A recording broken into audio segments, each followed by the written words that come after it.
ಇವತ್ತಿನ ತರಗತಿಯಲ್ಲಿ 10ನೇ ತರಗತಿಯ ಸಮಾಜ ವಿಜ್ಞಾನ ವಿಷಯದ ಮೊದಲನೇ ಅಧ್ಯಾಯ ಯಾವುದಪ್ಪ ಅಂದ್ರೆ ಭಾರತಕ್ಕೆ ಯುರೋಪಿಯನರ ಆಗಮನ. ಈ ಅಧ್ಯಾಯದ ಪ್ರಶ್ನೋತ್ತರಗಳನ್ನ ಈ ವಿಡಿಯೋದಲ್ಲಿ ತಿಳಿಸ್ಕೊಡ್ತೀನಿ. ಯಾರೆಲ್ಲ ಚಾನಲ್ ಅನ್ನ ಮೊದಲೇ ಬರ್ತಿರೋ ಚಾನಲ್ ಸಬ್ಸ್ಕ್ರೈಬ್ ಮಾಡ್ಕೊಳ್ರಿ, ಆದಷ್ಟು ಲೈಕ್ ಮಾಡ್ರಿ, ಶೇರ್ ಮಾಡ್ರಿ, ಆದಷ್ಟು ವಿಡಿಯೋನ ಕೊನೆಯವ್ರು ನೋಡ್ರಿ. ಬನ್ನಿ ನೋಡ್ರಿ, ನಮ್ಮಲ್ಲಿ ಎಲ್ಲಾ ರೀತಿಯ ವಿಡಿಯೋ ದೊರೆತವ. ಆದಷ್ಟು ಚಾನಲ್ ಸಬ್ಸ್ಕ್ರೈಬ್ ಮಾಡ್ಕೊಳ್ರಿ, ಆದಷ್ಟು ವಿಡಿಯೋ ಕೊನೆಯವ್ರು ನೋಡ್ರಿ. ನೋಡ್ರಿ, ಕೆಳಗಿನ ವಾಕ್ಯಗಳಲ್ಲಿ ಖಾಲಿ ಬಿಟ್ಟ ಸ್ಥಳಗಳನ್ನ ಉತ್ತರಗಳಿಂದ ಭರ್ತಿ ಮಾಡಿರಿ. ಮೊದಲೇ ನೋಡ್ರಿ ಪ್ರಶ್ನೆ ಏನದ, 1453ರಲ್ಲಿ ಆಟೋಮನ್ ಟರ್ಕರು ಕಾನ್ಸ್ಟಂಟಿನೋಪಲ್ ನಗರವನ್ನ ವಶಪಡಿಸಿಕೊಂಡರು. ಏನಪ್ಪಾ ಅಂದ್ರ ಈ ಆಟೋಮನ್ ಟರ್ಕರು ಯಾವ ನಗರವನ್ನ ವಶಪಡಿಸ್ಕೊತಾರಪ್ಪ ಅಂದ್ರೆ ಕಾನ್ಸ್ಟಂಟಿನೋಪಲ್ ಎಂಬ ನಗರವನ್ನ ವಶಪಡಿಸ್ಕೊತಾರ. ಇನ್ನ ಭಾರತ ಹಾಗೂ ಯುರೋಪ್ ನಡುವೆ ಹೊಸ ಜಲಮಾರ್ಗವನ್ನ ಕಂಡುಹಿಡಿದವರು ಯಾರಪ್ಪ ಅಂದ್ರ ವಾಸ್ಕೋಡಿ ಗಾಮ ಏನ್ ಮಾಡ್ತಾನಪ್ಪ ಅಂದ್ರ ಯುರೋಪ್ ಮತ್ತ ಭಾರತ ನಡುವೆ ಒಂದು ಜಲಮಾರ್ಗವನ್ನ ಕಂಡುಹಿಡಿತಾನ. ನೆಕ್ಸ್ಟ್ ಮೂರನೇದು, 1741ರಲ್ಲಿ ಡಚ್ಚರು ತಿರುವಂಕೂರಿನ ಮೇಲೆ ಯುದ್ಧ ಸಾರಿದ್ರು. ಅಂದ್ರ 1741ರಲ್ಲಿ ಡಚ್ಚರು ಯಾವ ಊರಿನ ಮೇಲೆ ಯುದ್ಧವನ್ನ ಸಾರ್ತಾರಪ್ಪ ಅಂದ್ರ ಅದು ತಿರುವಂಕೂರಿನ ಮೇಲೆ ಯುದ್ಧವನ್ನ ಸಾರ್ತಾರ. ಇನ್ನು ನಾಲ್ಕನೇದು, ಭಾರತದಲ್ಲಿದ್ದ ಫ್ರೆಂಚರ ರಾಜಧಾನಿ ಯಾವ್ದಪ್ಪ ಅಂದ್ರ ಪಾಂಡಿಚೇರಿ ಅಥವಾ ಪುಡಿಚೇರಿ ಅಂತ ಕೂಡ ಕರಿತಿದ್ದಕ್ಕೂ ಪಾಂಡಿಚೇರಿ ಅದು ನೋಡ್ಸದ್. ಇನ್ನು ಐದನೇದು, 1757ರಲ್ಲಿ ರಾಬರ್ಟ್ ಕ್ಲೈವ್ ಮತ್ತು ಸಿರಾಜ್ ಉದ್ ದೌಲ್ ನಡುವೆ ನಡೆದ ಕದನ ಯಾವ್ದಪ್ಪ ಅಂದ್ರ ಪ್ಲಾಸಿ ಕದನ. ಪ್ಲಾಸಿ ಕದನ ಯಾರ್ಯಾರ ನಡುವೆ ನಡೀತಪ್ಪ ಅಂದ್ರ ರಾಬರ್ಟ್ ಕ್ಲೈವ್ ಮತ್ತು ಸಿರಾಜ್ ಉದ್ ದೌಲ್ ನಡುವೆ ನಡೆಯಿತು. ನೆಕ್ಸ್ಟ್, ಬ್ರಿಟಿಷ್ ಈಸ್ಟ್ ಇಂಡಿಯಾ ಕಂಪನಿಗೆ ಬಂಗಾಳದ ದಿವಾನಿ ಹಕ್ಕನ್ನ 2ನೇ ಶಾ ಆಲಂ ನೀಡಿದನು. ಈ ದಿವಾನಿ ಹಕ್ಕ ಯಾರು ನೀಡ್ತಾರಪ್ಪ ಅಂದ್ರೆ 2ನೇ Shah Alam East India Company ನೀಡ್ತಾನ, ಬ್ರಿಟಿಷರ್ದು. ಓಕೆ. ನೆಕ್ಸ್ಟ್, ಬಂಗಾಳದ ದ್ವಿ ಪ್ರಭುತ್ವವನ್ನು ಜಾರಿಗೆ ತಂದವರು ಯಾರು ಅಂದ್ರ ದ್ವಿ ಸರ್ಕಾರ ಜಾರಿಗೆ ತಂದವರು ಯಾರಪ್ಪ ಅಂದ್ರೆ ರಾಬರ್ಟ್ ಕ್ಲೈವ್ ಜಾರಿಗೆ ತರ್ತಾನ. ನೋಡ್ರಿ, ನೆಕ್ಸ್ಟ್ ಕೆಳಗಿನ ಪ್ರಶ್ನೆಗಳಿಗೆ ಗುಂಪುಗಳಲ್ಲಿ ಚರ್ಚಿಸಿ ಉತ್ತರಿಸಿ. ಇವು ಇಂಪಾರ್ಟೆಂಟ್ ಪ್ರಶ್ನೆ ಆಗಿರ್ತಾವ ನೋಡ್ರಿ. ಮಧ್ಯಕಾಲದಲ್ಲಿ ಭಾರತ ಮತ್ತು ಯುರೋಪ್ ನಡುವೆ ವ್ಯಾಪಾರ ಹೇಗೆ ನಡೆಯುತ್ತಿತ್ತು ಅಂದ್ರ ವ್ಯಾಪಾರ ಹೇಗೆ ನಡೀತಿತ್ತು ಮೊದ್ಲಿನ ಕಾಲದಾಗ ಮಧ್ಯಕಾಲದಾಗ ಭಾರತ ಮತ್ತು ಯುರೋಪ್ನ ವ್ಯಾಪಾರ ಹೇಗೆ ನಡೀತಿತ್ತು ಅದ್ ನೋಡ್ರಿ. ಮಧ್ಯಕಾಲದಲ್ಲಿ ಯುರೋಪ್, ಭಾರತ ಮತ್ತು ಇತರ ಏಷ್ಯಾದ ದೇಶಗಳ ನಡುವೆ ವ್ಯಾಪಾರ ಮುಂದುವರಿಯುತ್ತಿತ್ತು. ಏಷ್ಯಾದ ಸರಕುಗಳನ್ನ ಅರಬ್ ವರ್ತಕರು ಅರಬ್ ವರ್ತಕರು ಏಷ್ಯಾದ. ನೆಕ್ಸ್ಟ್ ನೋಡ್ರಿ, ಓಕೆ, ಅರಬ್ ವರ್ತಕರು ರೋಮನ್ ಬೈಜೆಂಟಿಯನ್ ಸಾಮ್ರಾಜ್ಯದ ರಾಜಧಾನಿಯಾದ ಕಾನ್ಸ್ಟಂಟಿನೋಪಲ್ ನಗರಕ್ಕೆ ತಲುಪಿಸುತ್ತಿದ್ದರು. ಅಲ್ಲಿಂದ ಇಟಲಿಯ ರೋಮನ್ ಸಾಮ್ರಾಜ್ಯದ ಭಾಗ ವರ್ತಕರು ಅವುಗಳನ್ನ ಕೊಂಡು ಯುರೋಪಿಯನ್ ದೇಶಗಳಿಗೆ ಮಾರುತ್ತಿದ್ದರು. ಹೀಗೆ ಕಾನ್ಸ್ಟಂಟಿನೋಪಲ್ ಅಂತಾರಾಷ್ಟ್ರೀಯ ಸರಕು ವಿನಿಮಯ ಕೇಂದ್ರವಾಗುವ ಮೂಲಕ ಯುರೋಪಿಯನ್ ವ್ಯಾಪಾರದ ಹೆಬ್ಬಾಗಿಲೆಂದೇ ಪರಿಗಣಿಸಲಾಗಿದೆ. ನೋಡ್ರಿ, ಇಲ್ಲಿ ಯುರೋಪ್ ಮತ್ತ ಭಾರತ ಹೇಗೆ ವ್ಯಾಪಾರ ಮಾಡ್ತಿತ್ತಪ್ಪ ಅಂದ್ರ ಈ ನಮ್ಮ ಭಾರತ ಸರಕುಗಳೇನಪ್ಪ ಅಂದ್ರ ಒಂದು ಕಾನ್ಸ್ಟಂಟಿನೋಪಲ್ ಎಂಬ ಒಂದು ನಗರ ಇರ್ತದೆ, ಇಲ್ಲಿನ ಮುಖಾಂತರ ತರ್ತಿರಂತ. ಇಲ್ಲಿಂದ ಏನಪ್ಪಾ ಅಂದ್ರೆ ಈ ಕಾನ್ಸ್ಟಂಟಿನೋಪಲ್ ಇಟ್ಲಿಗೆ ಹೋಯ್ತಿರಂತ, ಅಲ್ಲಿ ಮಾರ್ಕೋತಿರಂತ. ಈ ರೀತಿ ಏನಪ್ಪಾ ಅಂದ್ರ ಕಾನ್ಸ್ಟಂಟಿನೋಪಲ್ ಏನಪ್ಪಾ ಅಂದ್ರ ಒಂದು ಯುರೋಪಿಯನ್ ವ್ಯಾಪಾರದ ಹೆಬ್ಬಾಗಿಲಾಗಿ ಪರಿಗಣಿಸಲಾಯಿತು ಈ ಕಾನ್ಸ್ಟಂಟಿನೋಪಲ್. ನೆಕ್ಸ್ಟ್ ನೋಡ್ರಿ, ಭಾರತಕ್ಕೆ ಹೊಸ ಜಲಮಾರ್ಗ ಕಂಡುಹಿಡಿಯಲು ಕಾರಣವಾದ ಅಂಶಗಳು ಚರ್ಚಿಸಿ. ನೋಡ್ರಿ, ನಾವು ಜಲಮಾರ್ಗ ಯಾಕೆ ಕಂಡುಹಿಡಿಬೇಕಪ್ಪ ಅಂತ ಯಾಕೆ ಟ್ರೈ ಮಾಡಿದ್ರು ಯಾರು? ಪೋರ್ಚುಗೀಸರು. ನೋಡ್ರಿ, ಭಾರತಕ್ಕೆ ಹೊಸ ಜಲಮಾರ್ಗ ಕಂಡುಹಿಡಿಯಲು ಕಾರಣ ಅಂಶಗಳು ಯಾವ್ಯಾವಪ್ಪ ಅಂದ್ರ ಏಷ್ಯಾ ಮತ್ತು ಯುರೋಪ್ ನಡುವೆ ವ್ಯಾಪಾರ ಮತ್ತು ವ್ಯವಹಾರಗಳನ್ನ ಕಾನ್ಸ್ಟಂಟಿನೋಪಲ್ ನಗರದ ಮೂಲಕ ನಡೆಯುತ್ತಿತ್ತು. ಈಗ ಯಾವುದೇ ಒಂದು ವ್ಯಾಪಾರ ನಡಿಬೇಕಾದ್ರೆ ಈ ಕಾನ್ಸ್ಟಂಟಿನೋಪಲ್ ಮುಖಾಂತರ ನಡೀತಿತ್ತು. ಇದಕ್ಕೆ ಏನ್ ಮಾಡ್ತಾರಪ್ಪ ಅಂದ್ರ 1453ರಲ್ಲಿ ಆಟೋಮನ್ ಟರ್ಕರು ಕಾನ್ಸ್ಟಂಟಿನೋಪಲ್ ನಗರವನ್ನ ವಶಪಡಿಸಿಕೊಂಡ್ರು. ಏನಪ್ಪಾ ಅಂದ್ರ 1453ರಲ್ಲಿ ಈ ಆಟೋಮನ್ ಟರ್ಕರ್ ಏನಪ್ಪಾ ಅಂದ್ರೆ ಕಾನ್ಸ್ಟಂಟಿನೋಪಲ್ ಎಂಬ ನಗರವನ್ನ ವಶಪಡಿಸ್ಕೊತಾರ. ಅದರಿಂದಾಗಿ ಆ ನಗರವನ್ನ ಸಂಧಿಸುವ ಎಲ್ಲಾ ವ್ಯಾಪಾರ ಮಾರ್ಗಗಳು ಟರ್ಕರ ನಿಯಂತ್ರಣದಲ್ಲಿ ಹೋದವು. ಅಂದ್ರ ಈ ನಗರವನ್ನ ವಶಪಡಿಸ್ಕೊಂಡ ಮ್ಯಾಗ ಈ ಎಲ್ಲಾ ಯಾರ ನಿಯಂತ್ರಣ ಹೋಯ್ತವಪ್ಪ ಅಂದ್ರೆ ಈ ಆಟೋಮನ್ ಟರ್ಕರ್ ನಿಯಂತ್ರಣ ಹೋಯ್ತಾವ. ಓಕೆನಾ? ನೆಕ್ಸ್ಟ್, ಹೊಸದಾಗಿ ಸಿಕ್ಕ ಅವಕಾಶದಿಂದ ಟರ್ಕರು ಈ ಮಾರ್ಗದ ವ್ಯಾಪಾರದ ಮೇಲೆ ತೀವ್ರವಾದ ತೆರಿಗೆಗಳನ್ನ ವಿಧಿಸತೊಡಗಿದರು. ಏನಪ್ಪಾ ಅಂದ್ರ ಈ ಹಾದಿ ಅದು ಕಾನ್ಸ್ಟಂಟಿನೋಪಲ್ ನ ವಶಪಡಿಸ್ಕೊಂಡ ಮ್ಯಾಗ ಏನ್ ಮಾಡ್ತಾರಪ್ಪ ಅಂದ್ರ ಈ ಆಟೋಮನ್ ಟರ್ಕರು ಅತಿಯಾದ ಟೋಲ್ ತೆರಿಗೆಯನ್ನ ಹಾಕ್ತಾರ, ಅಂದ್ರ ಅತಿ ಹೆಚ್ಚು ತೆರಿಗೆಯನ್ನ ಮಾಡ್ತಾರ. ಅದಕ್ಕಾಗಿ ಏನಪ್ಪಾ ಅಂದ್ರ ಪರಿಣಾಮವಾಗಿ ಟರ್ಕರಿಗೆ ಈ ಮಾರ್ಗದ ವ್ಯಾಪಾರವು ಲಾಭದಾಯಕವಾಗಿ ಪರಿಗಣಿಸಲಾಗಿಲ್ಲ. ಅಂದ್ರ ಇದ್ದಿದೊಟ್ಟು ತೆರಿಗೆ ಅವ್ರಿಗೆ ಕೊಟ್ಟ ಮ್ಯಾಗ ಇವ್ರ ದೇಶಕ್ಕೆ ಏನು ಉಳಿತ ಏನು ಉಳಿತಿಲ್ಲ. ಅದಕ್ಕಾಗಿ ಏನಪ್ಪಾ ಯಾವುದೇ ರೀತಿ ಲಾಭ ಉಳಿತಿಲ್ಲ ಇವ್ರಿಗೆ.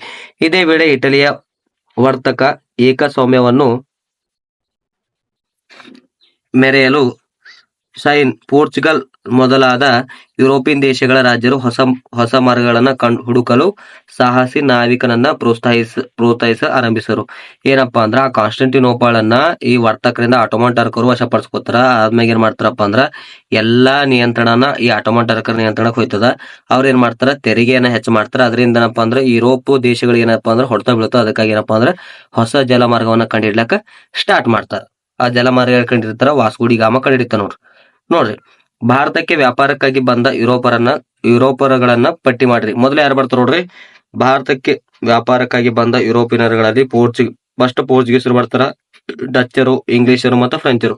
ಫಸ್ಟ್ ಬಂದರು ಪೋರ್ಚುಗೀಸರು, ಲಾಸ್ಟ್ ಹೋದ್ರು ಕೂಡ ಪೋರ್ಚುಗೀಸರು. ಇಂಪಾರ್ಟೆಂಟ್ ನೋಡ್ರಿ, ಇವೇನಪ್ಪಾ ಅಂದ್ರ ಯುರೋಪಿಯನ್ ದೇಶ ಬಂದವರು.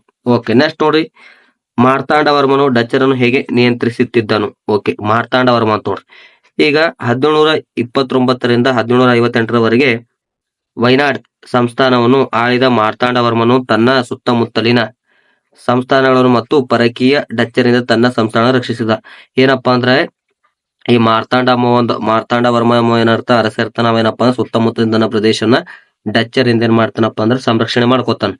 ತನ್ನ ರಾಜಧಾನಿಯನ್ನು ಪದ್ಮನಾಭಪುರದಿಂದ ತಿರುವಂತಪುರಕ್ಕೆ ಸ್ಥಳಾಂತರದಿಂದ ಆತ ಕರಿಮೆಣಸಿನ ವ್ಯಾಪಾರದಲ್ಲಿ ಹಿಡಿತ ಸಾಧಿಸುತ್ತಿದ್ದ ಡಚ್ಚರನ್ನ ತಡೆಗಟ್ಟಿದ. ಏನಪ್ಪಾ ಅಂದ್ರ ಇವ ಪದ್ಮನಾಭಪುರ ಇರ್ತಲ್ಲ, ಅದಕ್ಕ ಆ ರಾಜಧಾನಿ ಏನ್ ಮಾಡ್ತಾನೆ, ತಿರುವಂತಪುರಕ್ಕೆ ಸ್ಥಳಾಂತರ ಮಾಡ್ತಾನ. ಆಮ್ಯಾಗ ಈ ಡಚ್ಚರ್ ಏನ್ ಮಾಡ್ತಾರಪ್ಪ ಅಂದ್ರ ಕರಿಮೆಣಸಿಗೆ ಭಾಳ ಮಾಡ್ತಿರು. ಅದಕ್ಕ ಈ ಕರಿಮೆಣಸಿನ ವ್ಯಾಪಾರ ಕೂಡ ಏನಪ್ಪಾ ಅಂದ್ರ ತಾನು ಹಿಡಿದ ತೋಣಿ ಡಚ್ಚರನ್ನ ತಡೆ ಹಿಡಿತಾನ. ನೆಕ್ಸ್ಟ್ ಏನಪ್ಪಾ ಅಂದ, ಮಾರ್ತಾಂಡವರ್ಮನ ಪಡೆ ಡಚ್ ಕೂಟವನ್ನು ಸೋಲಿಸಿ ನೆಡುಮಾಗಡ ಮತ್ತು ಕೊಟ್ಟರಕರ ವ್ಯಾಪಾರಿ ಕೇಂದ್ರಗಳನ್ನ ವಶಪಡಿಸಿಕೊಂಡನು. ಅಂದ್ರ ಈ ಡಚ್ಚರ್ ಯಾರ್ಯಾರ ವ್ಯಾಪಾರ ಕೇಂದ್ರ ಇರ್ತಲ್ಲ, ಆ ವ್ಯಾಪಾರ ಕೇಂದ್ರಗಳನ್ನ ಏನ್ ಮಾಡ್ತಾನಪ್ಪ ಅಂದ್ರೆ ಈ ಮಾರ್ತಾಂಡವರ್ಮ ವಶಪಡಿಸ್ಕೊತಾನ. ವಶಪಡಿಸ್ಕೊಂಡ್ ನೆಕ್ಸ್ಟ್ ನೋಡ್ರಿ, 1741ರಲ್ಲಿ ಡಚ್ ಈಸ್ಟ್ ಇಂಡಿಯಾ ಕಂಪನಿ ಕೊಟ್ಟರಕರ ಸಂಸ್ಥಾನವನ್ನು ಮುಂದಿಟ್ಟುಕೊಂಡು ತಿರುವಾಂಕೂರಿನ ಮೇಲೆ ಯುದ್ಧ ಸಾರಿತು. ಏನಪ್ಪಾ ಅಂದ್ರೆ ಈ ತಿರುವಾಂಕೂರು ಮೇಲೆ ಏನಪ್ಪಾ ಈ ಡಚ್ಚರು ಈಸ್ಟ್ ಇಂಡಿಯಾ ಕಂಪನಿ ಜೊತೆ ಸೇರ್ಕೊಂಡು ಮಾಡ್ತಾರೆ, ಯುದ್ಧವನ್ನ ಸಾರ್ತಾರ. ಈ ಯುದ್ಧದಲ್ಲಿ ತಿರುವಾಂಕೂರಿನ ಸೈನ್ಯ ಮೇಲುಗೈ ಸಾಧಿಸಿ ಡಚ್ಚರು ಅಪಾರ ಪರಿಣಾಮದಲ್ಲಿ ನಷ್ಟವನ್ನ ಅನುಭವಿಸಿದರು. ಅಂದ್ರ ಈ ಯುದ್ಧದಲ್ಲಿ ಏನಪ್ಪಾ ಡಚ್ಚರ್ ಸೋಲ್ತಾರ, ಈ ಮಾರ್ತಾಂಡವರ್ಮ ಏನ್ ಮಾಡ್ತಾನ, ಗೆಲ್ತಾನ. ಅದರಿಂದ ಏನಪ್ಪಾ ಡಚ್ಚರಿಗೆ ಆದಷ್ಟು ಬಹಳಷ್ಟು ನಷ್ಟ ಆಯ್ತದ. ನೆಕ್ಸ್ಟ್, ಮಾರ್ತಾಂಡವರ್ಮನ ಆಳ್ವಿಕೆಯಲ್ಲಿ ಕೊಚ್ಚಿ ವಿಶ್ವದ ಪ್ರಮುಖ ಸಾಂಬಾರ್ ಪದಾರ್ಥಗಳ ಕೇಂದ್ರವಾಗಿ ಗುರುತಿಸಲ್ಪಟ್ಟಿದೆ. ನೋಡ್ರಿ, ಇಂಪಾರ್ಟೆಂಟ್ ವಿಶ್ವದ ಪ್ರಮುಖ ಸಾಂಬಾರ್ ಪದಾರ್ಥ ಯಾವ್ದು ಕೇಂದ್ರ ಆಗಿತ್ತಪ್ಪ ಅಂದ್ರ ಅದು ಕೊಚ್ಚಿ ಆಗಿತ್ತು ನೋಡ್ರಿ. ಅವಾಗ ಯಾವಾಗಪ್ಪ ಅಂದ್ರೆ ಮಾರ್ತಾಂಡವರ್ಮನ ಕಾಲದಲ್ಲಿ. ನೆಕ್ಸ್ಟ್, ತಿರುವಾಂಕೂರು ಸಂಸ್ಥಾನ ಅತ್ಯಂತ ಶ್ರೀಮಂತ ಸಂಸ್ಥಾನವಾಗಿತ್ತು. ಈ ತಿರುವಾಂಕೂರು ಸಂಸ್ಥಾನ ಏನಪ್ಪಾ ಅತ್ಯಂತ ಶ್ರೀಮಂತ ಸಂಸ್ಥಾನ ಆಗಿತ್ತು. ನೆಕ್ಸ್ಟ್, ಅಂತಿಮವಾಗಿ 1753ರಲ್ಲಿ ಆಗಸ್ಟ್ 15ರಂದು ನಡೆದ ಒಪ್ಪಂದದಲ್ಲಿ ಡಚ್ ಪಡೆಗಳು ತಮ್ಮ ಸಂಪೂರ್ಣ ಅಧಿಕಾರವನ್ನು ತಿರುವಾಂಕೂರಿಗೆ ಒಪ್ಪಿಸಿ ಶರಣಾದರು. ಏನಪ್ಪಾ ಅಂದ್ರೆ ಈ ತಿರುವಾಂಕೂರವ್ರಿಗೆ ಏನಪ್ಪಾ ಇರ್ತಾರ, ಡಚ್ಚರು ಸಂಪೂರ್ಣ ಇವ್ರಿಗೆ ಒಪ್ಪಿಸಿ ಶರಣಾಯ್ತಾರ.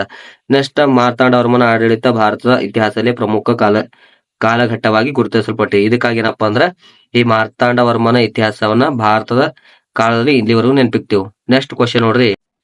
ಓಕೆ, 12ನೇ ಕ್ವಶನ್ ನೋಡ್ರಿ, ಎರಡನೇ ಕರ್ನಾಟಕ ಯುದ್ಧವನ್ನು ವಿವರಿಸಿ. ಓಕೆ, ಎರಡನೇ ಕರ್ನಾಟಕ ಯುದ್ಧ ಬಗ್ಗೆ ನೋಡ್ರಿ, ಇಲ್ಲಿ ನೋಡ್ರಿ. ಓಕೆ, ಎರಡನೇ ಕರ್ನಾಟಕ ಯುದ್ಧ 1749ರಿಂದ 1754ರವರೆಗೆ ನಡೀತದ. ಈ ಫ್ರೆಂಚರು ಹಸಬ್ಜಾನ್ ಮತ್ತೊಬ್ಬ ಮಗನಾದ ಸಲಾಬಾಜಾಂಗನನ್ನು ಹೈದರಾಬಾದಿನ ನಿಜಾಮನಾಗಿ ಮಾಡಿದರು. ಈ ಸಲಾಬಾಜಾಂಗನ ಏನ್ ಮಾಡ್ತಾರಪ್ಪ ಅಂದ್ರೆ ಹೈದರಾಬಾದ್ನ ನಿಜಾಮನಾಗಿ ಮಾಡ್ತಾರ. ಅವನ ರಕ್ಷಣೆಗಾಗಿ ಹಾಸನದಲ್ಲಿ ಫ್ರೆಂಚರು ತಮ್ಮ ಸೈನ್ಯ ಸಹಿತ ಬುಸಿ ಎಂಬ ಅಧಿಕಾರಿಯನ್ನ ನೇಮಿಸಿದರು. ಬುಸಿ ಎಂಬ ಒಂದು ಅಧಿಕಾರಿಯನ್ನ ನೇಮಕ ಮಾಡ್ತಾರೆ. ಯಾರ ರಕ್ಷಣೆಗೆ? ಈ ಸಲಾಬಾಜಾಂಗ್ನ ರಕ್ಷಣೆಗಾಗಿ. ಓಕೆ, ಮತ್ತೊಂದು ಪಾಯಿಂಟ್ ನೋಡ್ರಿ, ಫ್ರೆಂಚರ ಬೆಂಬಲದಿಂದ ಚಂದಾ ಸಾಹೇಬನು ಕರ್ನಾಟಕನ ನವಾಬನಾದನು. ಓಕೆ, ಏನಪ್ಪಾ ಅಂದ್ರ ಈ ಫ್ರೆಂಚರ ಸಹಾಯದಿಂದ ಇವ ಕರ್ನಾಟಕ ನವಾಬ ಆಯ್ತಾನೆ. ಯಾರು? ಚಂದಾ ಸಾಹೇಬ್. ಆದರೆ ಬ್ರಿಟಿಷ್ ಈಸ್ಟ್ ಇಂಡಿಯಾ ಕಂಪನಿಯ ಅಧಿಕಾರಿ ರಾಬರ್ಟ್ ಕ್ಲೈವನು ಕರ್ನಾಟಕ ರಾಜಧಾನಿ ಅರ್ಕಾಟಿಕ್ ಮೇಲೆ ಆಕ್ರಮಣ ಮಾಡಿ ಫ್ರೆಂಚರು ಮತ್ತ ಚಂದಾ ಸಾಹೇಬನ ಸೋಲಿಸಿದನು. ಇವ ಏನ್ ಮಾಡ್ತಾನ, ರಾಬರ್ಟ್ ಕ್ಲೈವ್ ಏನ್ ಮಾಡ್ತಾನಪ್ಪ ಅಂದ್ರೆ ಈ ಚಂದಾ ಸಾಹೇಬನ ಸೋಲಿಸ್ತಾನ. ಓಕೆ, ನೆಕ್ಸ್ಟ್ ನೋಡ್ರಿ, ಅಂತಿಮವಾಗಿ ಈ ಯುದ್ಧದಲ್ಲಿ ಚಂದಾ ಸಾಹೇಬನು ಬಂಧಿಸಿ ಹತ್ಯೆ ಮಾಡಲಾಯಿತು. ಅಂತಿಮವಾಗಿ ಏನಪ್ಪಾ ಅಂದ್ರೆ ಈ ಚಂದಾ ಸಾಹೇಬನು ಬಂಧಿಸಿ ಹತ್ಯೆನ ಮಾಡ್ತಾರ. ಅವನ ಆಸನಕ್ಕೆ ಬ್ರಿಟಿಷರು ಅನಿರುದ್ದೀನ್ ಮಗನಾದ ಮೊಹಮ್ಮದ್ ಅಲಿನ ನವಾಬನಾಗಿ ನೇಮಕ ಮಾಡಿದರು. ಓಕೆನಾ. ನೆಕ್ಸ್ಟ್ ಏನಪ್ಪಾ, ಈ ಅನಿರುದ್ದೀನ್ ಮಗ ಯಾರಪ್ಪ ಅಂದ್ರೆ ಮೊಹಮ್ಮದ್ ಅಲಿ ಏನೇನ್ ಮಾಡ್ತಾರಪ್ಪ ಅಂದ್ರ ಆ ಸಂಸ್ಥಾನದ ನವಾಬನಾಗಿ ಮಾಡ್ತಾರ. ಕೊನೆಗೆ ಎರಡನೇ ಕರ್ನಾಟಕ ಯುದ್ಧವು ಪಾಂಡಿಚೇರಿ ಒಪ್ಪಂದದೊಂದಿಗೆ ಮುಕ್ತಾಯಗೊಂಡಿತ್ತು. ಏನಪ್ಪಾ ಅಂದ್ರ ಕೊನೆಗೆ ಈ ಕರ್ನಾಟಕ ಯುದ್ಧ ಹೇಗೆ ಮುಗಿತಪ್ಪ ಅಂದ್ರ ಈ ಪಾಂಡಿಚೇರಿ ಒಪ್ಪಂದದೊಂದಿಗೆ ಮುಕ್ತಾಯಗೊಂಡಿತ್ತು. ಇದಿಷ್ಟೇನಪ್ಪ ಅಂದ್ರೆ ಕರ್ನಾಟಕ ಯುದ್ಧದ ವಿವರಣೆ ನೋಡ್ರಿ. ನೆಕ್ಸ್ಟ್